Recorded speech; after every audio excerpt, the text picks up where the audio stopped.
Hi, I'm Tanya. I'm with Windermere Group 1, and I am part of Walk with Windermere. One of the 5 teams that we're supporting is Tri-City Union Gospel Mission. And one of the big reasons that I'm supporting this team is kind of near and dear to my heart. It's I have a family member who is in and out of homeless shelters.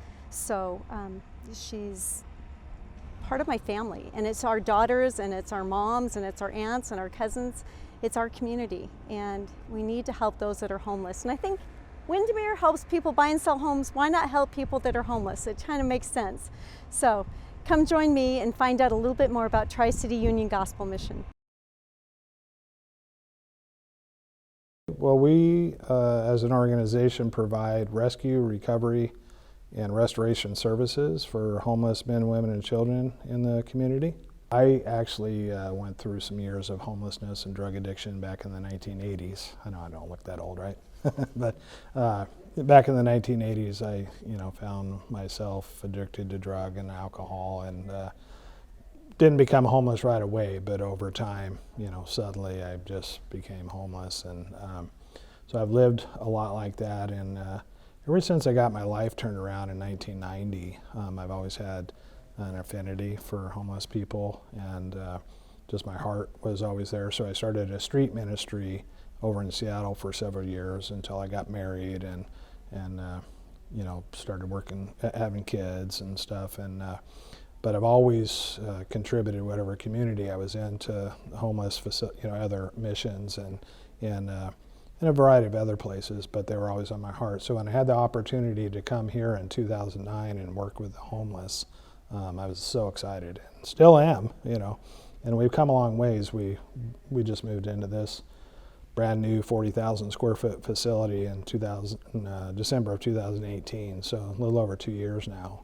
And this facility here will provide services for 50 to 100 years, So it was really about keeping the legacy of the mission going and having a place that we could grow and expand as the community grows.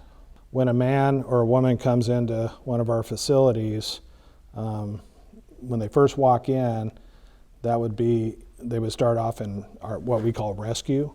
Most people that are prior to coming in, if they're living in a car out on the streets, they're in pretty much survival mode.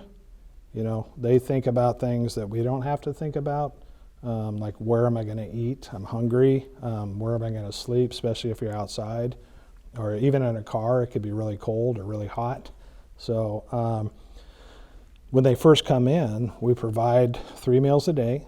We provide a bed for everyone. We provide showers, clothing, all the hygiene, hair, deodorant, that kind of stuff. But we give them a 90-day stay. And of course, while they're here, everybody has to, it could be they don't work for us, but everybody, just like at home, they have to do a chore. When my kids were growing up, they would have to do the dishes or take out the garbage, that kind of stuff. So it's a responsibility and helping out around our home here. And so lights out at 10. They can pretty much, go outside, do whatever they want, but they have to be in bed by 10, whether they're sleeping or not. Their sheets have to be pulled every couple days, and it goes to our laundry people and stuff like that. But we don't allow people to drink or use drugs in the facility. Basically, we kind of our discipline is mostly around behavior. Doesn't mean, of course, we do take drug addicts and alcoholics, but if they come stumbling in or they're creating problems, we ask them to get sober and come back tomorrow. There's a lot of people here that are trying to stay clean and sober, and it also eliminates fights and people getting hurt and that kind of stuff, and messes that you have to clean up and stuff like that. So we try to keep the foul language down because it can get pretty bad, or very aggressive behavior, with people. Most people are really good, and they see this as their home, and they're willing to help out, but not everybody comes in that way. So a lot of the people that come in our doors have I've found over the years have experienced trauma early on in their life. And I could go all into that kind of stuff, the kind of things we have seen, but there was a guy a few years back that just totally blew me away. He ended up going through our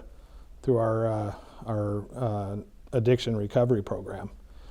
But after he was here for a little while, I got to be able to talk to him and stuff. And he was like 22 years old, and growing up, he said his dad sexually molested him when he was a young boy.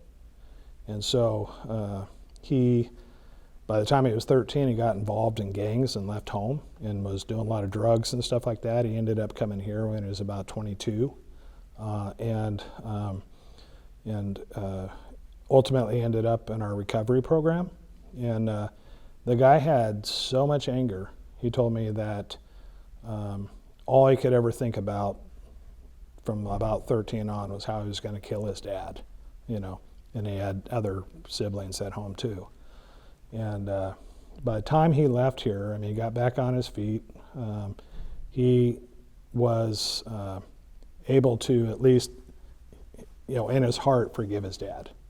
And that's a major, progress in his life, because a lot of his decisions were based on anger. The anger that he had, it just totally blinded him from anything else. So, well, it certainly gave us space where the men don't have to sleep on the floor. But the biggest thing is we could expand on our programs, but the accommodations as people progress and really make progress in their lives, they're able to get better accommodations. They start off in a 28-person dorm, and then to a 5-man room, and then we have 2 and 1-man rooms. So as people are really putting the work in, they're earning better accommodations and more privileges and flexibility in their lives. So almost back to normal, and then it's restoration, getting them back out in the community. So it's rescue, recovery, and restoration. But ultimately, the restoration is our goal, is getting people back out in the community and working. Not everybody can work. Some people have a disability or stuff like that, but making sure that they have income and maybe connected to a church or other community organizations, and so they're ready to live out there. The women's facility, we do all the same stuff. It's just in a smaller setting, and we're a little more constricted because of space, but the classrooms here, we have property. We didn't have property before, so people can go outside on our property. Before, once you walked out the door, they were on city sidewalks. So if they were even standing in front of our building, a lot of people were, what are those people doing out there? Must be drugs, or something, And so they have property. These guys can go out. We have a basketball hoop out there. They can go out. We do all kinds of stuff, games and things out there. They have, what's those little beanbag? I have it at home. Cornhole, yeah, stuff like that. It's really important that people have fun. It's not all just work, do. They need to get out and just enjoy too. That's part of their recovery and part of getting people back on track. So, but yeah, the women's shelter's doing great. We're limited still in both facilities because of social distancing. So in our sleeping arrangements, so in our dorms and in our rooms, people have to be 6 feet, sleeping 6 feet apart. So we're not able to utilize all our beds anyway. Yeah, so I have been searching, and I'm not the only one searching, for property and or a building that can be rehabbed that would work for it. We thought we had a piece of property that we were going to make an offer on, and then it wasn't for sale. So it was for sale and it wasn't for sale. So real estate is really tight right now, especially in homes, but same thing with commercial properties and stuff. We're diligently looking, and so that's the first step. We have to have a place to build it, and I'm online quite often, seeing if anything new pops up. That's the first step, and then it'll be, we do have some funding for it, but not nearly what it's going to end up. I have no idea with the price of lumber and everything going up. Luckily, we got this one built. It was going up then, in 2017, but this would have probably cost another $5 million to build, which we didn't have, or would have had a hard time raising if we built it today.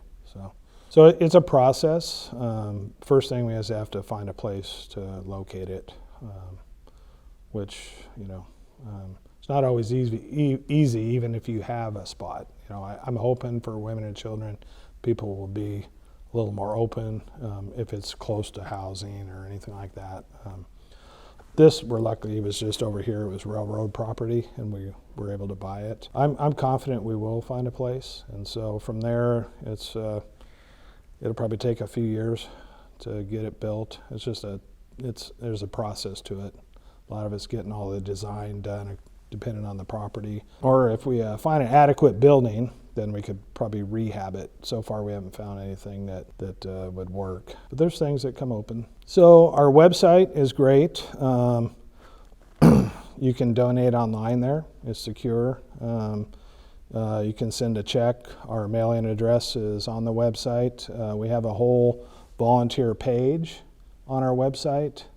And then it has the application link right there. You can submit it electronically. We have a volunteer coordinator that will contact somebody. We also have an urgent needs list on our website that's listed on there, and you can also print it. It's in a PDF form. There's a link there. A lot of times people like to do that. They'll pass it around to our family or a church group, stuff like that, and they'll collect stuff for the mission. Pretty much everything is on our website. Those are the three best ways, I think, to help out.